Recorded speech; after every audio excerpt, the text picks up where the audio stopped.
Bienvenue à tous et à toutes, nous allons retourner aux racines de Gaming Highway puisque nous allons effectuer une hack de Super Mario World Call of Cthulhu, une ROM de Yashub sortie en 2012, inspirée des travaux de l'écrivain Howard Phillips Lovecraft, un des grands écrivains fantastiques américains, le plus grand avec Edgar Allan Poe, qui aujourd'hui encore a une influence prépondérante dans le domaine du fantastique. C'est la hack qui m'a fait créer la page, tout simplement. Si Gaming Highway existe aujourd'hui, c'est grâce à elle. C'est véritablement la hack qui m'a donné envie de faire du let's play et de montrer un peu les jeux que je joue. Alors, à la base, la page s'appelait Mario Worlds, si vous l'avez connu vraiment les tout premiers temps. Et j'avais fait déjà 2 vidéos sur cette hack. J'avais déjà fait une première vidéo que j'ai supprimée très rapidement parce que la qualité de son était tout simplement dégueulasse.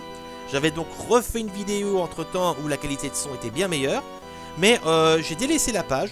J'ai délaissé la page pendant un certain temps, je crois pendant une bonne année. Et quand j'ai repris véritablement la page, que j'ai renommée Gaming Highway et que j'ai décidé de diversifier carrément le contenu, j'ai réfléchi quand même à l'idée de refaire des hacks. J'avais véritablement envie d'en refaire, je ne savais pas trop quand. Donc là j'en profite maintenant, j'ai un peu de temps. Et j'avais vraiment envie de me relancer.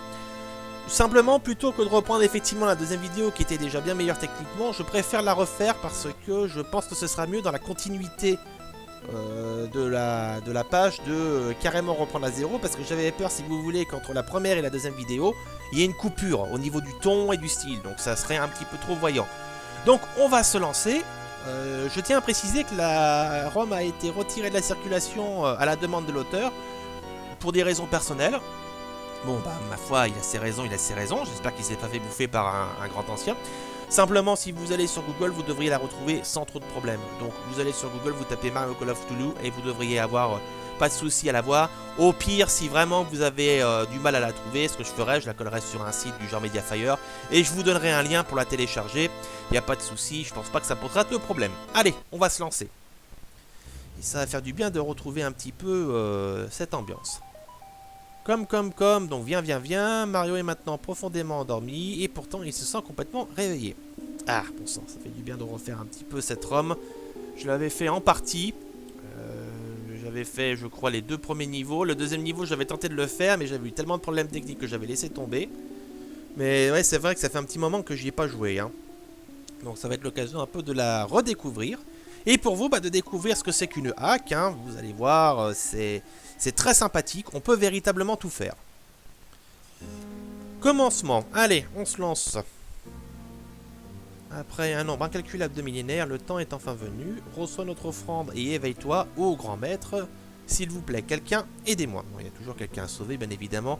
Là, on reste bien dans le domaine de Mario. Premier segment, les berges de R'lyeh. Si, c'est comme ça que je crois qu'on dit. Et ce jeu encourage les save states, alors fort heureusement, voilà, toc, j'ai configuré mon petit clavier pour qu'il puisse avoir des save states très rapidement. Et je joue à la manette, putain c'est tellement bon de jouer avec une manette, parce que les premières vidéos que j'avais faites, je les avais faites au clavier, je peux vous dire que c'était quand même un peu chiant, hein. J'utilise ma bonne vieille manette de PS4 que le logiciel a reconnue sans trop de problèmes. Et je peux vous dire que voilà, c'est beaucoup mieux, parce que la ROM est quand même très difficile. Alors déjà, voilà, vous pouvez constater que graphiquement, on n'est carrément plus dans Mario World. On est littéralement dans un monde totalement différent, avec des sprites totalement différents. Là, vous voyez, la fameuse pièce dragon avec l'effigie de Yoshi qu'on trouve dans Mario World a été remplacée par un petit chat. Très probablement une référence au chat du Tar, hein, une autre nouvelle de H.P. Lovecraft. Mario lui-même a subi un petit lifting, hein, il a perdu sa petite casquette, du coup on voit ses cheveux. Là vous avez je crois que c'est les Sumo Brothers qui avaient dans Super Mario World ces espèces de gros ennemis déguisés en footballeurs américains. Là ils ont été transformés en clones de Alf, hein, on va dire ce qu'il faut dire. Allez, hop, on va faire encore une petite save state.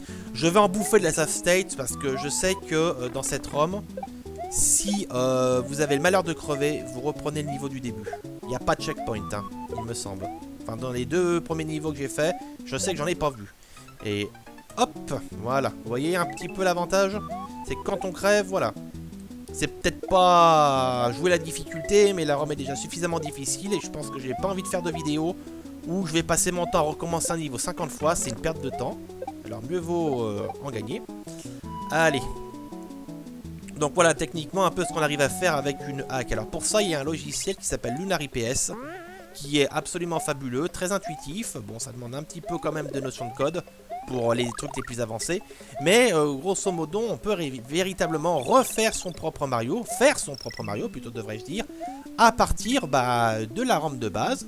Il ne s'agit pas simplement d'ailleurs juste de modifier un peu les niveaux ou voilà, rajouter un ou deux ennemis. On peut véritablement tout faire, et quand je dis tout faire, je dis vraiment tout faire. C'est-à-dire changer les fonds d'écran, changer les textures du jeu, changer des sprites, changer même des concepts du jeu.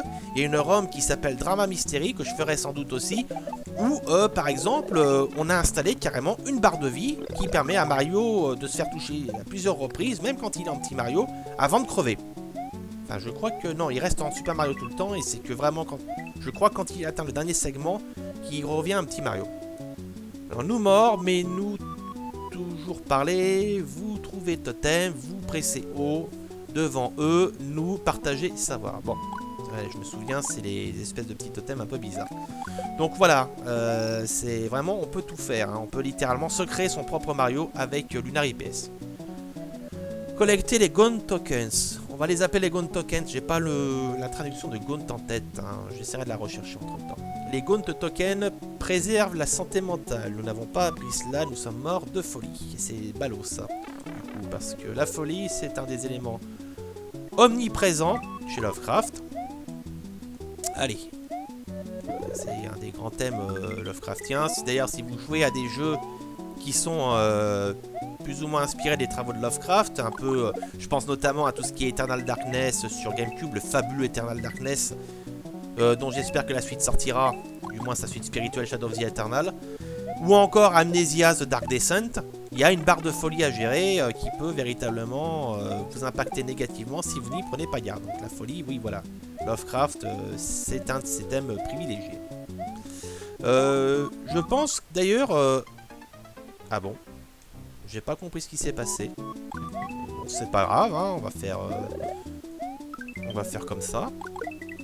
Je disais, oui, je pense en fait que Nintendo a sorti Balloon Maker d'ailleurs pour, je pense, un peu... pour un peu parer à ces hacks de ROM, parce que, bon, on connaît Nintendo, ils adorent défendre leur création bec et ongle, ils sont vraiment très acharnés. Il y a eu beaucoup de projets de fans, de très beaux projets de fans d'ailleurs, qui ont capoté justement parce que Nintendo leur a envoyé aux auteurs une beuglante en leur disant bon bah t'arrêtes tes conneries maintenant, t'arrêtes de jouer avec nos jeux parce que sinon on va t'en coller une. Il y en a un qui a été menacé d'ailleurs il n'y a pas longtemps, enfin ça a failli mais finalement apparemment ça s'est pas fait, c'était le Hyrule Total War. C'était un mode pour Medieval 2 Total War qui vous permet de jouer avec littéralement toutes les factions de Zelda. Il y a un imbécile qui a voulu carrément foutre ça en Steam Greenlight. Du coup, je vous raconte pas... Oula, ouais, j'avais oublié ça, oui. Je vous raconte pas un peu le bordel que c'était, la panique qui a eu lieu. Le mec, je pense qu'il voulait bien faire, ou alors c'était un connard de troll, je sais pas. Et du coup, il a rendu carrément... il a fait de la pub malgré lui au jeu. Et qu'est-ce qui s'est passé? C'est que ça a failli vraiment arriver aux oreilles de Nintendo. Apparemment, ça s'est pas fait, mais bon. Voilà. Et on a fini notre premier niveau et nous allons arriver au deuxième segment, chemin non euclidien. Tu m'as embrassé le premier. J'ai pas eu le temps de voir ce qui était marqué, mais bon, c'est pas grave. Je vous reverrai sur la vidéo à l'occasion. Je vous redonnerai une traduction. Voilà, bon je vais séparer niveau par niveau, là pareil. Donc écoutez, on se retrouve pour une prochaine vidéo consacrée au deuxième niveau de ce Call of Duty spécial Mario. A très bientôt sur Gaming Highway. A très bientôt sur Mario. Salut, salut.